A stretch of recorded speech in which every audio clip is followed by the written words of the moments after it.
Muchas gracias, señora presidenta. Este debate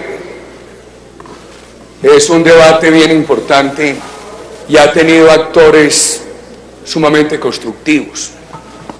Quiero referirme con el mayor respeto a la intervención que acabamos de escucharle al doctor Horacio Serpa, senador de la República. Y voy a procurar estar a la altura del respeto que él siempre ha expresado al manifestar sus puntos de vista.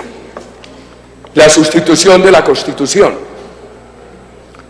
Piensa el senador Serpa que el Congreso lo que hace es autorrestringirse. Yo creo que no. Yo creo que la constituyente de la cual usted fue copresidente delegó unas funciones para que no se excedieran. Y de ese esquema surgió un constituyente delegante y unos constituyentes derivados, como el referendo, el Congreso o una constituyente. Y lo que queda claro de las actas y de la interpretación que ha hecho la Corte Constitucional es que solamente la constituyente, como expresión del pueblo soberano, en virtud de aquel principio que ustedes incorporaron de que la soberanía reside en el pueblo, es la única que puede cambiar la estructura del Estado, la relación entre los poderes y la misma manera de reformar la Constitución. Entonces, cuando hablamos de la teoría de la sustitución constitucional, yo no creo que estemos creando unos pánicos y evitando y restringiéndole competencias al Congreso. Yo creo que lo que estamos es leyendo cuidadosamente las sentencias de la Corte e interpretando bien las actas de la Constitución del 91. El tema que van a decir los jóvenes dentro de 40 años, tema muy bien traído, original, imaginativo, pertinente, traído por el senador Alfredo Ramos, y la respuesta no del doctor Horacio Serpa, no del senador Horacio Serpa, sino de otra persona, ¿no? Es que ya no va a estar rigiendo esto que se aprobó, dejará sus efectos. Eso, habrá un lugar, habrá la posibilidad de que un grupo de esos jóvenes se pregunte ¿y por qué hicieron esta reforma sustituyendo la Constitución?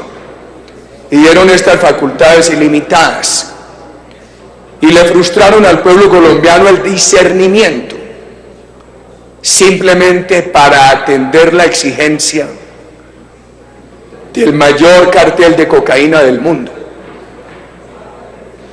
de un grupo responsable de miles de desapariciones, un grupo que entre 1998 y 2003 fue responsable de 1.794 secuestros.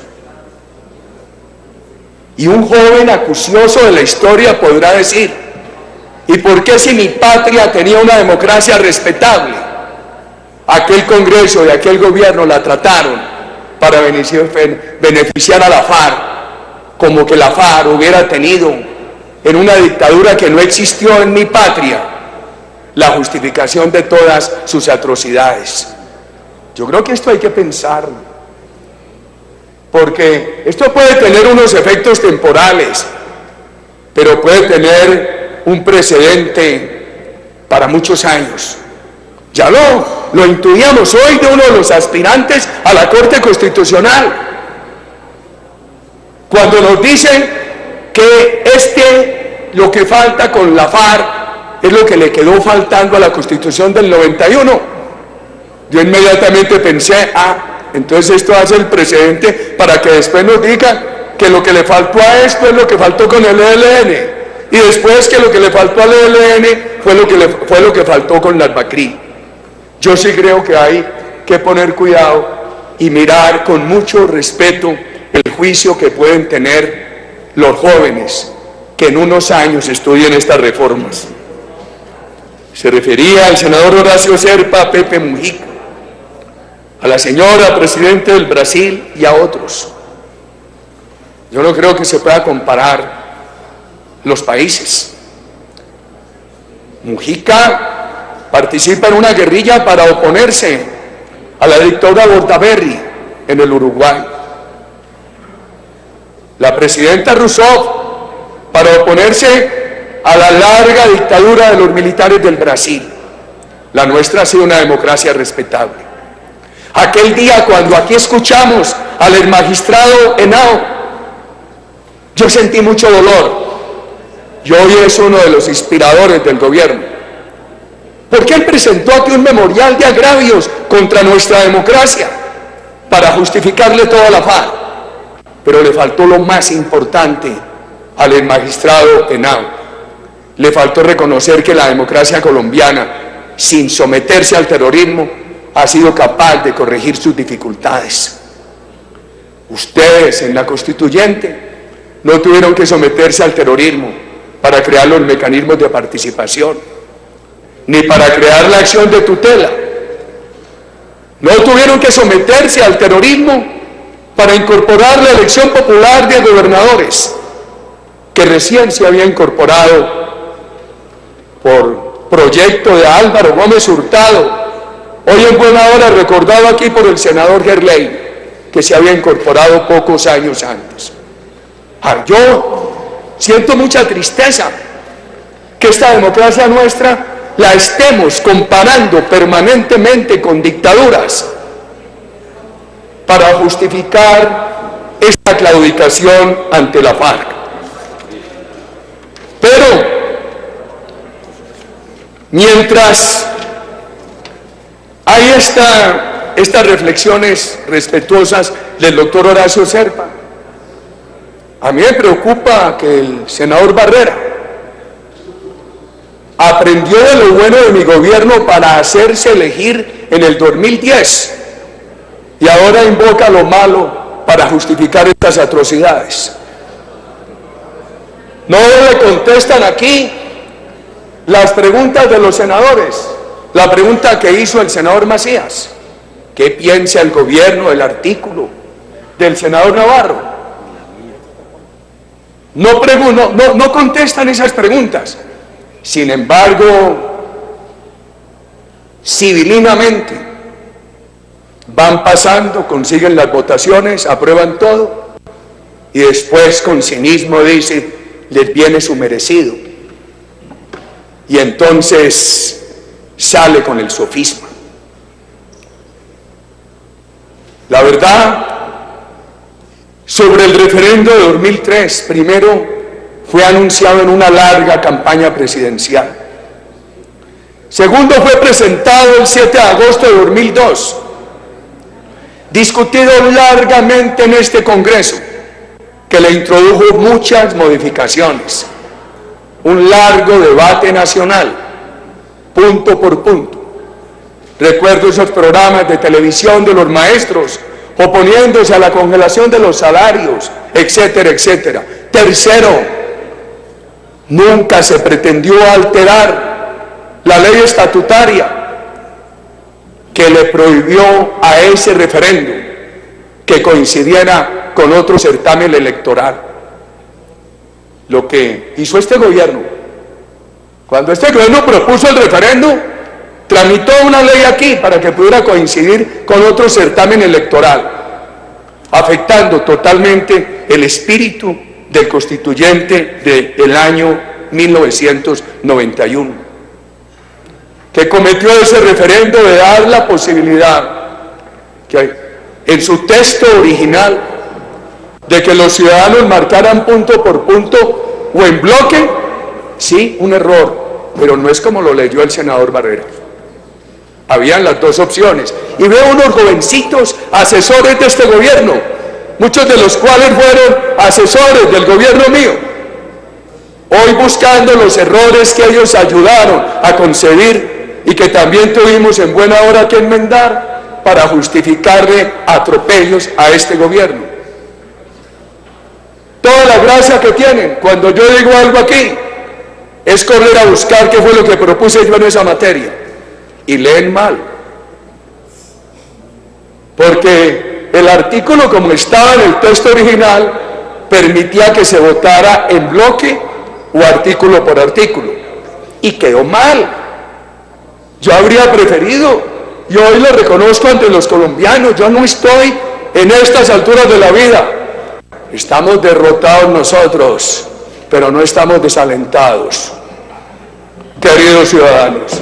Yo no estoy en estas alturas de la vida para simplemente apegarme caprichosamente a decir que todo quedó bien hecho. Habría sido mejor que desde el texto original del referendo de 2003 se hubiera dicho que los ciudadanos votarán punto por punto y no haber abierto esas dos opciones, como lo dijo finalmente la Corte Constitucional. ¿Y por qué se perdió ese referendo con esa votación tan grande? Por una trampa, porque el Consejo Electoral no quiso descargar las cédulas de los muertos, las vino a descargar años después, que descargó el censo electoral cédulas de 4 millones. ¿Y por qué se perdió ese referendo? No por falta de votos, que tuvo una votación positiva abrumadora, se perdió porque contabilizaron en el censo electoral 700.000 cédulas que habían sido expedidas pero no repartidas. Esos son los errores que debería haber recordado el senador Barreras hoy. Son los errores que los jóvenes asesores del gobierno deberían estar estudiando para que el país no cometa esos atropellos contra la democracia. ¿Por qué se perdió ese referendo? Porque incluyeron en el censo electoral las cédulas de 43.000 militares que no podían votar. Pero de lo que sí me siento halagado fue de la manera como se discutió,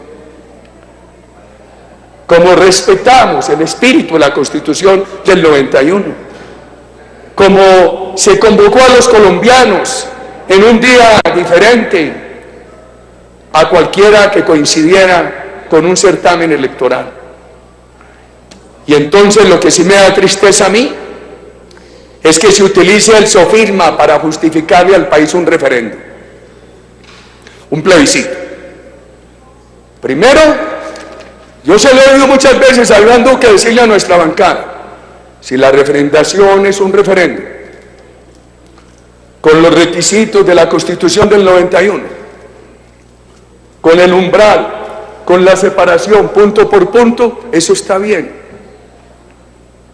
Y cuando le prometieron al país ese referendo, rapidito le aprobaron la trampa, que podía coincidir con otro día de otro certamen electoral, y ya no les sirve el referendo. Entonces ahora lo que quieren es llevar a los colombianos a un plebiscito, para que los colombianos, todo ese texto complejo y grande, no tengan opción distinta de decir sí o no. Eso sí que hace daño. Y entonces hoy nos pusieron aquí en el dilema de aprobar todo o la guerra. Varios dijo una senadora allí que si no se le aprobaba esto a la FARC era porque queríamos la guerra. Ay, oyéndola, recordaba yo cómo se rasgaban las vestiduras contra los paramilitares y cómo se avalanchan hoy a abrazar a la FARC. Y lo que sí quiero que escuchen mis compatriotas es cuál es la diferencia entre las masacres de los paramilitares y las masacres de la FARC. ¿Cuál es la diferencia para darle ese tratamiento indulgente a los unos y a los otros condenarlos, que todos deberían estar condenados? ¿Cuál es la diferencia?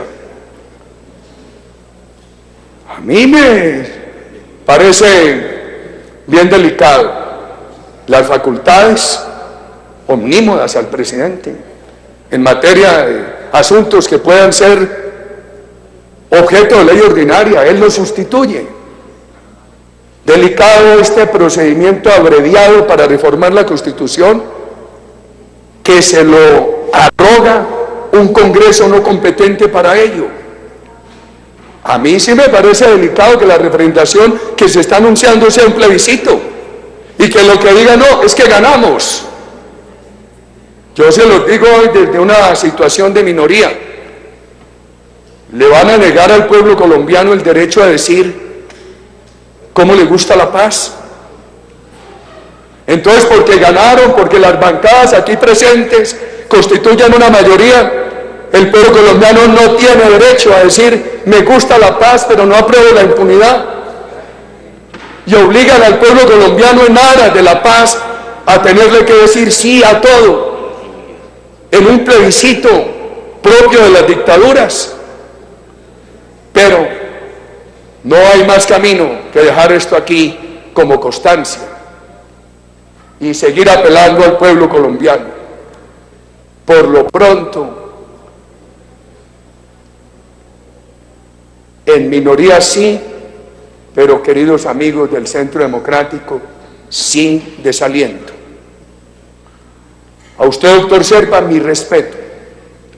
Siempre discutir con usted enaltece la manera como usted presenta sus puntos de vista, convencido de ellos. No quería haberle dicho al senador ponente lo que me he obligado a decirle, pero se va. Yo siento aquí, están suspendidas las corridas de toros en Bogotá, pero él tiene todas las mañas para engañarnos a nosotros, como un buen matador, y enseguida sale y se va. Entonces, aquí, yo no quería decirle esto en su ausencia, pero civilinamente aprueban esto. Enseguida nos desafía, nos dice cosas imprecisas y sale y se va. Hombre, por lo menos, ya que invoca tanto lo malo de mi gobierno, del cual él se benefició tan ampliamente, debería por lo menos aprender algo del carácter del presidente que él apoyó tanto en el pasado. Gracias, señora presidenta.